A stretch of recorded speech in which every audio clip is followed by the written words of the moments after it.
আসসালামু আলাইকুম সুপ্রিয় শিক্ষার্থী বন্ধুরা, আজ আমরা শিখব সরল অঙ্ক করার নিয়ম। এখানে একটি সরল অঙ্ক আছে। প্রথমত দ্বিতীয় বন্ধনী দেওয়া আছে, তারপরে প্রথম বন্ধনী দেওয়া আছে 8 গুণ 8 বিয়োগ 7 গুণ 9, তারপরে প্রথম বন্ধনী শেষ, গুণ চিহ্ন 40 বিয়োগ 6 দ্বিতীয় বন্ধনী শেষ, ভাগ 17। এই সরল অঙ্কটার আমরা সমাধান করব। সরল অঙ্ক সমাধান করার আগে প্রথমে আমাদের যে কথাগুলো জানতে হবে। প্রথমে আমাদের কাজ করতে হবে কিসের? বন্ধনীর কাজ। যদি সরল অঙ্কের মধ্যে বন্ধনী থাকে তাহলে প্রথমে বন্ধনীর কাজ করতে হবে, তারপরে ভাগের কাজ করতে হবে, ভাগের পরে গুণের কাজ করতে হবে, তারপরে যোগের কাজ, তারপরে বিয়োগের কাজ। এই নিয়মটা ফলো করে আমরা সরল অঙ্কটার সমাধান করব। প্রথম বন্ধনীর মধ্যে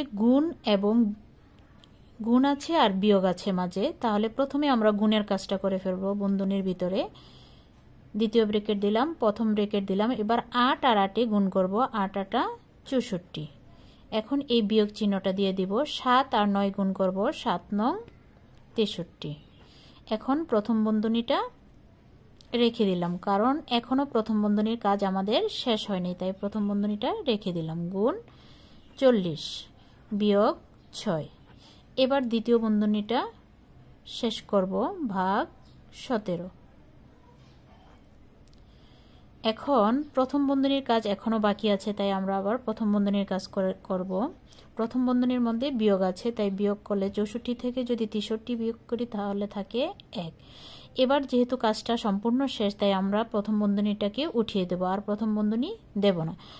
এবার এই গুণ চিহ্নটা দিব। গুণ চিহ্ন দেওয়ার পরে লিখব 40 বিয়োগ 6। এবার দ্বিতীয় বন্ধনীটা শেষ করব, ভাগ 17। এখন দ্বিতীয় বন্ধনীর মধ্যে দুইটা কাজ আছে, গুণ এবং বিয়োগের কাজ। এই দুইটার মধ্যে আমরা প্রথমে গুণের কাজ করব। 40 আর 1 গুণ করলে হবে 40 বিয়োগ 6।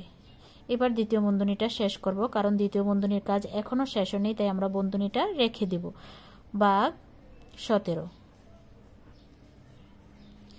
এবার দ্বিতীয় বন্ধনীর মধ্যে বিয়োগের কাজ আছে, তাই আমরা বিয়োগটা করব। 6 আছে 10 হবে, 4 হলে হাতে আছে 1, 1 আছে 4 হবে, 3 হলে 34। এখন যেহেতু দ্বিতীয় বন্ধনীর কাজ শেষ, তাই আমরা আর বন্ধনীটা দেব না, ভাগ 17। এখন 34কে 17 দিয়ে ভাগ করব।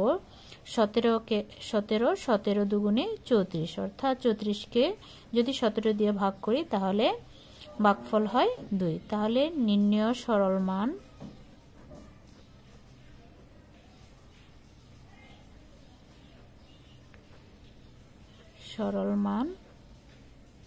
2।